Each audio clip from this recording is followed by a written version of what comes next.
Hello everyone, सभी को very good morning. तो आज का जो हम लोग का क्लास है, इसमें हम लोग का सीरीज चल रहा था मनोवैज्ञानिक का सीरीज, जिसमें से कौन सा मनोवैज्ञानिक ने क्या क्या सिद्धांत दिया है उसके बारे में हम लोग डिस्कस कर रहे थे। तो इससे पहले हम लोग ब्रूनर का सिद्धांत के बारे में डिस्कस किया था। तो आगे आज हम लोग देखने वाले हैं उसी का एक कड़ी में लेव बायोस्की का सिद्धांत। तो उन्होंने क्या सिद्धांत दिया था? तो उन्होंने लेव बायोस्की ने सामाजिक सांस्कृतिक सिद्धांत को दिया था। तो इसके बारे में आज हम लोग डिटेल से जानने वाले हैं और इस क्लास के माध्यम से आपको काफ़ी सारे एग्ज़ाम में आपको इससे सहायता मिलने वाली है, क्योंकि ये सब क्वेश्चन इन मनोवैज्ञानिक का जो थ्योरी है उससे बहुत सारे देखने को मिलते हैं। तो चलिए आज का क्लास को शुरू करते हैं। तो मैं हूं घनश्याम और आप देख रहे हैं मिशन शिक्षा। तो चलिए आज का इस कड़ी में आज हम लोग मनोवैज्ञानिक लेव बायोस्की के बारे में जानने वाले हैं, उनका सिद्धांत के बारे में जानने वाले हैं। तो एक छोटा सा परिचय इनके बारे में। तो ये एक रूसी मनोवैज्ञानिक थे, रशियन मनोवैज्ञानिक थे। इन्होंने अपनी जो शिक्षा है वो 17 साल की उम्र में कॉलेजों में पढ़ाना शुरू कर दिया था। अब सोच सकते हैं कि कितनी तेज़ तरार होंगे। और इन्होंने अपने जो सिद्धांत दिया था वो जो गृह युद्ध चल रहा था, इस कारण से इनके जो सिद्धांत थे उनको शुरू में तो अनदेखा किया गया, लेकिन बाद में इनके सिद्धांत के बारे में काफ़ी प्रशंसा की गई। और आज हम लोग पूरा देश इनके सिद्धांत के बारे में, पूरा दुनिया इनके सिद्धांत के बारे में पढ़ता है और बच्चे को विकास के लिए इनके सिद्धांत काफ़ी भूमिका निभाती है। और हमारे सभी जो टीचिंग एग्ज़ाम है उनमें काफ़ी सारे प्रश्न इनके जो सिद्धांत है उससे देखने को मिलती है। तो चलिए लेव बायोस्की का सोशल कल्चरल थ्योरी, जिसको हम लोग हिंदी में सामाजिक सांस्कृतिक सिद्धांत के नाम से जानते हैं, उसके बारे में जानते हैं। ठीक है, तो सबसे पहले आते हैं हम लोग इनका छोटा सा परिचय में। तो लेव बायोस्की का पूरा नाम लेव सिमकोविच बायोस्की था। लेव सिमकोविच बायोस्की था। देखिए ये जो पढ़ने का जो लेव बायोस्की है, तो इसको उच्चारण में थोड़ा सा सबका अलग अलग होता है, तो इसके लिए ज़्यादा दिक्कत नहीं होगा। आपको जिस तरह का उच्चारण करने का आ रहा है, बस आपको नाम याद रखना चाहिए और इनने क्या कहा था, क्या दिया था, उनके बारे में बस आपको जानकारी होनी चाहिए। ठीक है, तो चलिए। तो ये एक कहाँ के वैज्ञानिक थे? तो ये एक रूसी वैज्ञानिक है। इनके बारे में वन लाइनर MCQ क्वेश्चन के रूप में पूछा जा सकता है कि ये कहाँ के वैज्ञानिक थे। तो ये मनोवैज्ञानिक थे, तो ये रूसी मनोवैज्ञानिक थे। ठीक है, तो चलिए आगे इसके बारे में और भी जानते हैं। तो इन्होंने जो सिद्धांत दिया था वो सिद्धांत क्या था? तो इन्होंने दिया था समाज के प्रति, इन्होंने सिद्धांत दिया था सामाजिक सांस्कृतिक सिद्धांत का प्रतिपादन किया था। क्या क्या था? तो सामाजिक सांस्कृतिक सिद्धांत का प्रतिपादन किसने किया था? तो बायोस्की साहब ने किया था। ठीक है, अगला है, अगला पॉइंट हम लोग समझते हैं। यह सिद्धांत बताता है कि कैसे बालक समाज और संस्कृति के साथ अंतःक्रिया करके सीखते हैं। तो यह सिद्धांत बेसिकली ये बताता है कि कैसे बालक, कोई भी बालक जब तक अगर समाज के बीच में नहीं जाएगा, तो सिर्फ किताबों से अगर पढ़ता है तो किताबी नॉलेज से ही उनके बीच में रहेगा। तो ये पॉइंट इससे ये कहने का मतलब है कि बालक अपने दोस्तों के साथ, अपने स्कूल के सहपाठियों के साथ, अपने आस पड़ोस के साथ, अपने परिवार के साथ जब अब संबंध स्थापित करता है, उनके साथ रहता है, तो जाके अच्छी तरीके से यह सीख पाता है। ठीक है, तो वही चीज़ यहाँ पे कहा गया है कि यह सिद्धांत बताता है कि कैसे बालक समाज और संस्कृति के साथ अंतःक्रिया करके सीखता है, यानी सामाजिक अंतःक्रिया के बाद सीखता है। तो बहुत सारे ऐसे चीज़ होती हैं, जैसे कि अभी मैंने बताया कि फ्रेंड से भी बहुत कुछ सीखा जाता है, परिवार से बहुत कुछ सीखा जाता है, किताबों से भी बहुत कुछ सीखा जाता है। तो किताबों के अलावा ये इस किन में जोर देते हुए बात किया है? तो ये समाज के जीवन यापन के बात किया है, यानी सामाजिक जीवन जब तक नहीं जिएगा तब तक बालक सही से अपने जो अनुभव के आधार पर नहीं सीख सकता है, क्योंकि अपने शिक्षा है उसको प्रभावी नहीं बना सकता है। ठीक है, तो चलिए आगे देखते हैं। तो जो वायस्की साहब है उनका सिद्धांत है, उनको अन्य किन किन नामों से जाना जाता है। तो बहुत सारे जो कॉम्पिटिटिव एग्ज़ाम होती है, टीचिंग एग्ज़ाम होती है, उनमें इनके सिद्धांत के बारे में बताया जाता है। तो उनके सिद्धांत में देखिए भाषा सिद्धांत, उन्हीं का कहा जाता है। थोड़ा सा स्पेलिंग मिस्टेक कहीं कहीं आपको मिल सकता है, तो उतना इसमें ध्यान नहीं दीजिए, क्योंकि टाइपिंग मिस्टेक होता ही रहता है थोड़ा बहुत। तो अगला है सामाजिक विकास का सिद्धांत, अधिगम का सिद्धांत, और अगला है जो अभी हम लोग देखे थे कि लेव वायस्की का सामाजिक सांस्कृतिक सिद्धांत। इसको लगभग लगभग 4 नामों से जाना जाता है। कितने नामों से? तो 4 नामों से इसको जाना जाता है। ठीक है,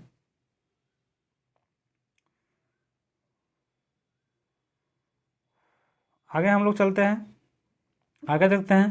तो लेव वायस्की का भाषा पर विचार, तो उन्होंने भाषा पर क्या विचार दिया था उनके बारे में अभी हम लोग जानने वाले हैं। तो उन्होंने भाषा पे विचार दिया था कि जो वायस्की साहब के अनुसार भाषा और चिंतन शुरू से अलग अलग होता है। तो भाषा और चिंतन शुरू से अलग अलग होता है, लेकिन बाद में एक हो जाते हैं। देखिए उनका कहना है कि जो भाषा है और चिंतन है, देखिए बच्चा जो छोटा होता है, तो बच्चा छोटा होता है तो उसमें अलग अलग क्रियाएं करता है, वो अपने परिवार से देख के सीखता है, और दोनों चीज़ अलग होता है। सोचता कुछ और है, जबकि उसका भाषा उस समय विकास नहीं हुआ रहता है, भाषा का विकास होते रहता है। तो वही कहने का तात्पर्य है कि वो जो चिंतन और जो भाषा है, दोनों शुरू में अलग अलग होता है। जैसे 2 साल के दरमियान में, जन्म से 2 साल के दरमियान के बीच में, बाकी बाद में वो एक साथ जुड़ जाता है। जैसा वो सोचता है उसी के अनुरूप बोलता है। तो इसी का कहने का मतलब है कि भाषा और चिंतन शुरू में अलग अलग होता है, लेकिन बाद में एक साथ जुड़ जाता है।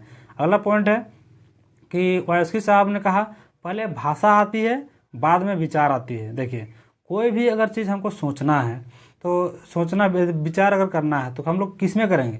कोई तो हम लोग को भाषा आनी चाहिए ना, कोई भी लैंग्वेज हम लोग को आनी चाहिए ना। अगर हम लोग को लैंग्वेज नहीं आएगी तो हम लोग उसमें क्या अच्छी तरह से सोच सकते हैं? तो ये चीज़ यहाँ पे कहा गया है, पहले भाषा आती है, बाद में विचार आती है।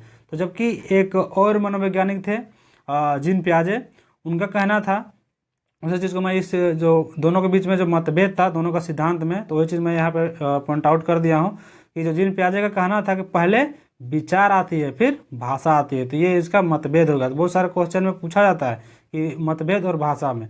तो वायस्की का साहब का क्या कहना है? पहले भाषा बाद में विचार। ये क्या कहना है? पहले भाषा, अब याद रखिएगा इसको, कि पहले भाषा आती है बाद में विचार आती है। जबकि पियाजे साहब का क्या कहना है कि पहले विचार आती है बाद में भाषा आती है। आगे और भी मतभेद को हम लोग विस्तार से जानने वाले हैं, तो बने रहिए, आगे भी अभी चलते हैं। तो चलिए इससे आगे बढ़ते हैं।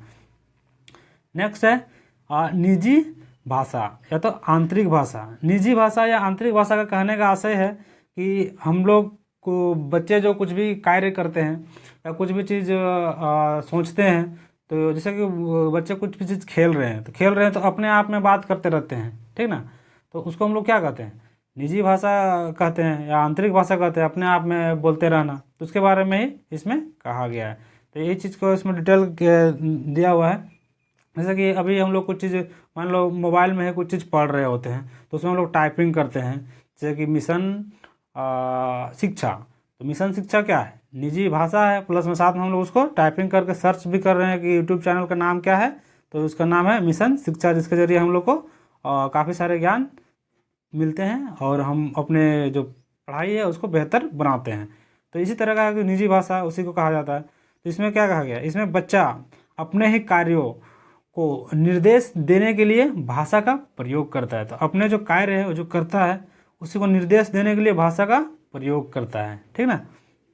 नेक्स्ट है वायस्की साहब के अनुसार कहना है कि लर्निंग प्रोसेस में सांस्कृतिक उपकरणों का महत्व पे जोर देती है। जो वायस्की साहब का जो कहना है, जो कॉन्सेप्ट है, उनमें है कि जो लर्निंग प्रोसेस है, हम लोग का जो अधिगम प्रोसेस है, उसमें सांस्कृतिक उपकरणों पर महत्व देते हैं। जैसे कि उपकरणों कहने का मतलब क्या है? जैसे मानचित्र हो गया, भाषा का हो गया, या कैलकुलेटर हो गया, इस सब पे जोर देती है, ठीक ना।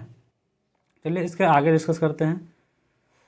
तो अभी कुछ देर पहले हम लोग जैसे बताया था कि वायस्की साहब और पियाजे साहब, तो इन दोनों के बीच के सिद्धांत में जो मतभेद था, जो अंतर था, उसके बारे में अब हम लोग जानने वाले हैं। तो यहाँ से आप लोग थोड़ा सा ध्यान दीजिएगा, क्योंकि ये सब क्वेश्चन आते हैं बहुत सारे टीचिंग एग्जाम में। तो वायस्की साहब का कहना है कि ने कहा कि पहले भाषा आती है बाद में विचार। अभी कुछ देर पहले इसके बारे में बताए थे, तो अभी फिर से इसका डिटेल से देख रहे हैं। पहले भाषा आती है बाद में विचार, जबकि प्याजे साहब का कहना है पहले विचार फिर भाषा आती है। ठीक ना, तो चलिए इससे आगे देखते हैं। अगला जो है इन दोनों के बीच का जो सिद्धांत का मतभेद, तो वायस्की साहब का कहना है कि इन्होंने सामाजिक कार्यों पर जोर दिया। हाँ जी, बिल्कुल का, जैसे कि जहाँ भी आपको वायस्की के बारे में पूछा जाएगा, वायगोत्स्की के बारे में पूछा जाएगा, तो उसमें आपको कहना क्या है कि जो उसमें जहाँ भी समाज के बारे में बताएगा, सामाजिक जीवन के बारे में बताएगा, उसमें आपको फटाक से टिक लगा देना है। तो इन्होंने क्या कहा, इन्होंने सामाजिक कार्यों पर जोर दिया। तो जबकि प्याजे साहब को क्या कहना है, इन्होंने स्वतंत्र प्रयासों द्वारा दुनिया के अनुभवों पर जोर दिया। उन्होंने अनुभव का जोर दिया, अनुभव के आधार पर सीखने को जोर दिया। जबकि उन्होंने क्या किया, उन्होंने आस पड़ोस के साथ साथ अपने पर्यावरण समाज के साथ सीखने को जोर दिया। ठीक ना, दोनों में ये अंतर है। यानी एक का कहना है सामाजिक कार्यों पर जोर दिया, दूसरा कहना है स्वतंत्र प्रयासों द्वारा दुनिया के अनुभव यानी करके सीखने पे जोर दिया। अगला है वायगोत्स्की साहब का कहना है, इन्होंने कहा हमारे स्वयं का विकास दूसरे के द्वारा होता है। जो हमारे जो खुद का विकास होता है, बच्चों का खुद का जो विकास होता है वो दूसरों के द्वारा होता है। दूसरों के द्वारा कैसे, देख करके, अनुकरण करके। जैसे हमारे जो माता पिता है, हमारे पहले भाषा का विकास कैसे होता है, तो भाषा का विकास हमारे माता पिता जो परिवार में हम लोग का जो बोलचाल का भाषा होता है उसके जरिए, जो भी भाषा का जैसे हिंदी इंग्लिश जो भी भाषा का बोलचाल होता है उसी के जरिए हम लोग शुरुआती भाषा का विकास होता है। तो यही उनका कहना है कि हमारे स्वयं का जो विकास है वो दूसरे के द्वारा होता है। जबकि प्याजे साहब का कहना है कि जैसे जैसे बच्चे बढ़ते हैं उनकी उम्र सीमा के अनुसार विकास होता है। उन्होंने क्या कहा कि बचपन में ही शुरू में जैसे कि हम लोग देख देख के सीखते हैं, जबकि इन्होंने कहा कि जैसे जैसे बच्चे बढ़ते हैं उनकी मानसिकता बढ़ती है, उसके अनुसार ही बच्चे का विकास होता है। ठीक ना, नेक्स्ट मतभेद क्या है, तो ये मतभेद था। अगला देखते हैं हम लोग जो क्या बोलते हैं वायगोत्स्की साहब है, उनका जो सामाजिक सांस्कृतिक सिद्धांत है उनमें क्या क्या चीज़ें उल्लेख की गई है, तो इनके बारे में आइए अभी हम लोग समझते हैं। तो देखिए, आत्मसात करना, यानी आत्मसात मतलब आत्म मतलब क्या समझ में आ रहा है, आत्म मतलब खुद, तो सात मतलब वही चीज़ है। आत्मसात मतलब खुद, पहले वर्ड को समझिए, आत्मसात यानी खुद से। तो यही चीज़ कह रहा है कि बच्चों के द्वारा स्वयं के प्रयासों से सीखा गया ज्ञान, बच्चों के द्वारा जो स्वयं के प्रयास से जो सीखा गया ज्ञान रहेगा वो ज़िंदगी में कभी भूल नहीं सकता जल्दी। ठीक है ना, तो इसलिए इस पर जोर दिया गया कि आत्मसात करना, यानी कि बच्चों को खुद के द्वारा करके सीखने पे जोर दिया गया। मतलब उसको अपने स्वयं के प्रयासों मतलब स्वयं करना, स्वयं करने की अनुमति देना, उनके द्वारा उनको सीखने के लिए छोड़ देना। ठीक है ना, नेक्स्ट क्वेश्चन है स्कैफोल्डिंग। ये क्वेश्चन बहुत सारा आता है, तो इसको हम लोग अलग अलग नाम से जानते हैं। हिंदी वाले को इंग्लिश वाले को तो स्कैफोल्डिंग कहा जाता है, लेकिन हिंदी वाले को अलग अलग नाम से दिया जा सकता है, जिसको हम लोग कहते हैं सहारा कहते हैं, या फिर पाड़ कहते हैं, या फिर ढांचा कहते हैं, या फिर मचान कहते हैं। इनको अलग अलग नाम से जानते हैं। तो आखिर ये होता क्या है, तो बच्चों के विकास में बड़ों के द्वारा दिया गया सहयोग, बच्चों का जो शुरुआती स्टेज में बच्चों का जब विकास होता है उसमें शुरुआती स्टेज में जो हम लोग देते हैं जो जैसे सहयोग, जैसे कुछ चीज़ जो बच्चे अगर नहीं जान रहा है करने के लिए, तो उसको हम लोग थोड़ा सा बता दिए, हिंट दे दिए, थोड़ा सा हेल्प कर दिए, तो वो बच्चे उसको जानने लगा। जो कि वो अस्थाई हम लोग देते हैं, उसको क्या देते हैं, अस्थाई, जबकि वो उसके आगे वो चीज़ को बहुत ही अच्छी तरीके से सीख लेता है। तो ये चीज़ कहा गया है बच्चों के विकास में बड़ों द्वारा दिया गया सहयोग जो कि अस्थाई होता है, तो स्कैफोल्डिंग मतलब कि सहायता से है कि हम लोग किसी को भी सहायता प्रदान करते हैं कोई भी चीज़ को करने के लिए, कोई भी जैसे परामर्श देने के लिए। कोई भी चीज़ अगर वो कहीं पे फंस गया है, कोई मान लो मैथ का कुछ फार्मूला बना रहा है, तो फार्मूला कोई क्वेश्चन बना रहा है तो वहाँ फंस गया, तो हमको उसको क्या करते हैं, उसको हम लोग थोड़ा सा हिंट दे देते हैं, बता देते हैं, तो वो कर लेता है आसानी के साथ। ठीक ना, तो ये चीज़ है। अब मान लो कोई बच्चा लैपटॉप ऑन कर रहा है, या फिर लैपटॉप से कुछ सीख रहा है, कंप्यूटर से कुछ सीख रहा है, तो उसमें कुछ नहीं जान रहा है, तो उसको हम लोग थोड़ा सा उसको हिंट दे दिए, बता दिए, तो उसी को हम लोग कहते हैं। तो जबकि वो अस्थायी होता है, वो परमानेंट नहीं होता है। ठीक ना, नेक्स्ट क्वेश्चन है समीपस्थ विकास का क्षेत्र। समीपस्थ विकास का क्षेत्र ये भी बहुत ही इंपॉर्टेंट क्वेश्चन है टीचिंग एग्जाम के लिए, जिसको हम लोग ZPD के नाम से जानते हैं। इसका बहुत बार फुल फॉर्म पूछा जाता है। इसका फुल फॉर्म होता है जोन ऑफ प्रॉक्सिमल डेवलपमेंट। तो इसमें ये होता क्या है, तो ये होता है बड़ों के सहयोग से विकसित होने वाला ज्ञान। इसका भी वही आशय है कि जो बड़ों के द्वारा कुछ सहयोग के द्वारा विकसित किया गया ज्ञान को संप्रस्त विकास का क्षेत्र कहते हैं, जिसमें हम लोग को कोई अपने माता पिता के द्वारा, अपने दादा दादी के द्वारा या अपने शिक्षक के द्वारा कोई ज्ञान को मिलता है, यानी कि कुछ हिंट मिलता है, सहयोग मिलता है अपने जो विकास के को बढ़ाने के लिए, अपने जो क्षेत्र है, अपने जो कार्य क्षेत्र है, कार्य क्षमता है, उसको बढ़ाने के लिए। तो उसी के बारे में इसमें बात किया गया है, ठीक ना। चलिए इससे आगे देखते हैं। तो ये रहा आज का कुछ वाइगोस्की का जो सिद्धांत है, सामाजिक सांस्कृतिक सिद्धांत का जो मूल जो ढांचा था, वो आज आपको समझाने का कोशिश किए हैं, जो कि उम्मीद करते हैं कि आपको अच्छे से समझ में आ चुका होगा। तो चलिए अब इसका जो हम लोग सीखे हैं उसमें हम लोग को कुछ की पॉइंट है उसके बारे में हम लोग जानने का कोशिश करते हैं, ठीक ना। तो बेसिकली इसमें आपको याद ये रखना है कि जैसे ही आपको सामाजिक का जीवन के बारे में बताएगा, आपको आंख बंद करके वाइगोस्की का टिक कर देना है कोई भी अब एग्जाम में बैठेगा उसमें, क्योंकि वाइगोस्की ने किसने दिया था, तो सामाजिक और सांस्कृतिक सिद्धांत, यानी कि समाज के साथ, स्कूल के साथ, अपने दोस्तों के साथ मिल के सीखने की बात किया था ना। तो इसलिए इसको आराम से आप अगर कहीं पे समझ में नहीं आएगा तो आप कमेंट करके भी इसके बारे में बता सकते हैं। मैं आपको उसमें डील करने का कोशिश करूंगा कमेंट के माध्यम से, अगर कहीं आपको कन्फ्यूजन होगा तो चलिए इसका की पॉइंट को देख लेते हैं कि आज हम लोग को क्या क्या सीखने को मिला। तो चलिए की पॉइंट है वाइगोस्की का सामाजिक सांस्कृतिक सिद्धांत का। तो इसमें हम लोग को क्या तो इस सिद्धांत सामाजिक निर्मितवाद का सिद्धांत, इसको हम लोग जानते हैं। इसको और क्या नाम से हम लोग जान सकते हैं, वाइगोस्की का सिद्धांत को सामाजिक निर्मितवाद का सिद्धांत के भी नाम से जान सकते हैं। वाइगोस्की के अनुसार बालक ज्ञान का निर्माण स्वयं करता है। तो वाइगोस्की का कहना क्या था कि बालक जो है अपना ज्ञान का जो निर्माण है वो स्वयं करता है, ठीक है। अगला क्वेश्चन है, अगला पॉइंट है अधिगम विकास से पहले होता है। हम लोग इसमें क्या सीखे थे कि अधिगम जो है विकास से पहले होता है, यानी देखिए विकास तो धीरे धीरे होने लगता है, लेकिन बच्चा जब अगर जन्म भी लेता है तो उसमें अपने अधिगम को उसी समय से शुरू कर देता है। अपने मम्मी पापा का जो आवाज़ है उनको सुनना, वो भी अधिगम का ही पार्ट है। साथ ही जो देखना कि क्या हंसना, ये सब क्या है, यह सब अधिगम है। अगर कोई हंस दे रहा है तो भी बच्चा हंस देता है। तो ये सभी चीज़ें विकास धीरे धीरे होता ही रहता है, लेकिन अधिगम भी उससे पहले होता है। अगला पॉइंट है अधिगम और विकास को सामाजिक सांस्कृतिक संदर्भों में अलग नहीं किया सकता है।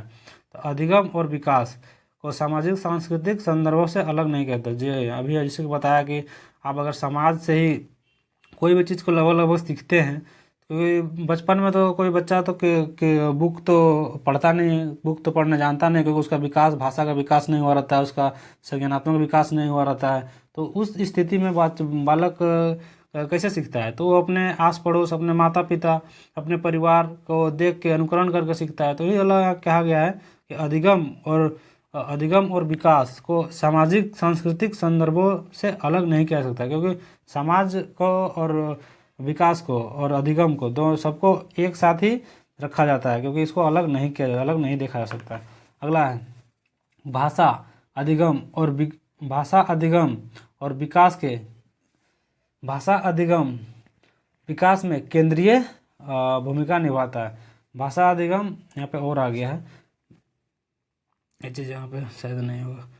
भाषा अधिगम और विकास में केंद्रीय भूमिका निभाते हैं। जैसे कि अगर भाषा जो है अधिगम और विकास में, सही है, भाषा अधिगम और विकास में केंद्रीय भूमिका निभाती है। अगर भाषा अगर नहीं रहेगा, तो अगर मान लीजिए हम अगर ABCD पढ़ रहे हैं, तो इंग्लिश का जो भाषा है, अगर हम मान लो क ख पढ़ रहे हैं, कुछ पाठ को पढ़ रहे हैं, हिंदी में पढ़ रहे हैं, तो क्या है, सबसे पहले भाषा जानेंगे तब तो हम उसका अधिगम कर पाएंगे, तब तो हम अपना विकास कर पाएंगे। अगर हमको भाषा का ही नहीं पता रहेगा, ज्ञान ही नहीं रहेगा, अगर भाषा ही नहीं जानेंगे तो मुश्किल है कि हम उस किसी चीज़ को समझ सकते हैं और किसी चीज़ को अच्छे से जान सकते हैं, ठीक है। तो जैसे चिंतन अधिगम यानी सब कुछ भाषा के माध्यम से ही होता है। जैसे कि हम लोग सोचते हैं कोई भी चीज़, तो सबसे पहले कोई भी हमारा दिमाग में सोचते हैं तो कौन सा भाषा, कुछ तो भाषा होगा तब तो सोचते होंगे। अगर मान लो अभी हम दिमाग में से सोच रहे हैं कि हमको कल कॉलेज जाना है, तो अगर हमको कॉलेज जाना है या फिर हमको एग्ज़ाम लिखने जाना है, तो किस में सोच रहे हैं हम, कोई तो भाषा में सोच रहे हैं ना। तो ये चीज़ यहाँ कहा गया है, भाषा अधिगम और विकास में केंद्रीय भूमिका निभाती है। चिंतन अधिगम यानी सब कुछ भाषा के माध्यम से होती है, यानी चिंतन और अधिगम यानी सब कुछ भाषा के माध्यम से ही होती है। ठीक है, अगला है ग्रुप एक्टिविटी। जो वाइगोस्की है उन्होंने किसमें जोर दिया, तो ग्रुप एक्टिविटी, क्योंकि अपने दोस्त अपने आस पड़ोस उसके साथ में रह के सीखने को जोर दिया है। क्योंकि सामाजिक और समाज और सांस्कृतिक जो उसके साथ में जोड़ने का काम किया था, तो वो हो गया। अगला है सहकारी या तो सहयोगात्मक अधिगम। सहकारी और सहयोगात्मक से आशय यही है कि अगर समाज में हम रहेंगे, समाज में मेरा दोस्त रहेगा, तो उस सब से हम लोग को देख के सीखने को मिलता है, जानने को मिलता है। तो उसी के बारे में सहकारी और सहयोगात्मक अधिगम के बारे में कहा गया है। और इसमें और एक चीज़ ये कहा गया है कि जैसे कि अगला आदमी मेरा से कुछ अच्छा जानता है, तो मैं उसके साथ रह के भी उसके जो उनसे हम सीख सकते हैं, ठीक ना। और अगर मान लीजिए कि वो कोई मेरे से अच्छा नहीं मेरे से ज़्यादा नहीं जानता, तो हम वो जो है वो मेरे साथ भी रह के सीख सकता है। तो ये एक दूसरे का अपोजिट है, इसलिए कहा गया है सहयोगात्मक अधिगम। एक अधिगम में यानी कि सीखने सिखाने में एक दूसरे का साथ के साथ आगे बढ़ना चाहिए, तो ही जाके सबका विकास अच्छे से हो सकता है। अगला है MKO। MKO ये बहुत ही इम्पोर्टेंट है, क्योंकि इसका जो है बहुत सारे जो एग्ज़ाम है, टीचिंग एग्ज़ाम है, उनमें पूछा जाता है। तो MKO आखिर होता क्या है, तो more knowledgeable other. More knowledgeable other का मतलब है कि आप किससे परामर्श ले सकते हैं, आप किससे सीख सकते हैं। तो जो आपसे थोड़ा अधिक जानता होगा, तो अधिक संज्ञान यानी जो आपसे अधिक संज्ञान होगा, उससे आप क्या ले सकते हैं, परामर्श ले सकते हैं, उसके आप सीख सकते हैं। क्योंकि आप आपसे कम जानने वालों के साथ तो आप ज़्यादा सीखना पसंद नहीं करेंगे, लेकिन आपको अगर जो चीज़ नहीं आती है अगर अगला को आती है, तो आप सीखने के लिए जिज्ञासु रहेंगे कि मैं उनसे उस चीज़ को सीखूंगा। इसके लिए ये है। अगला है GDP, zone of proximal development, तो समीपस्थ विकास का क्षेत्र। तो ये रहा, ये भी फुल फॉर्म आप याद कर लिए, क्योंकि ये भी काफ़ी सारे टीचिंग एग्जाम में पूछे जाते हैं और पूछा हुआ है। अगला है स्कैफोल्डिंग यानी मचान। इसको अलग अलग नाम से जानते हैं, पहाड़ के नाम से जानते हैं, और भी बहुत सारे नाम से जानते हैं। तो इसको जो कि ये क्या होता है, दूसरे के द्वारा थोड़ा सा हिंट दिया जाता है इसमें, मतलब ये अस्थाई नहीं होता है, थोड़ा सा सहयोग किया जाता है, जिसके ज़रिए बच्चा उसको आगे सीखने में बच्चे को सहायता मिलती है। ये छोटा सा बस सहयोग की भावना होती है इसमें। अगर कोई भी बच्चा कोई भी चीज़ को नहीं जान रहा है और बच्चा उसमें फंस गया, तो उसको सबसे पहले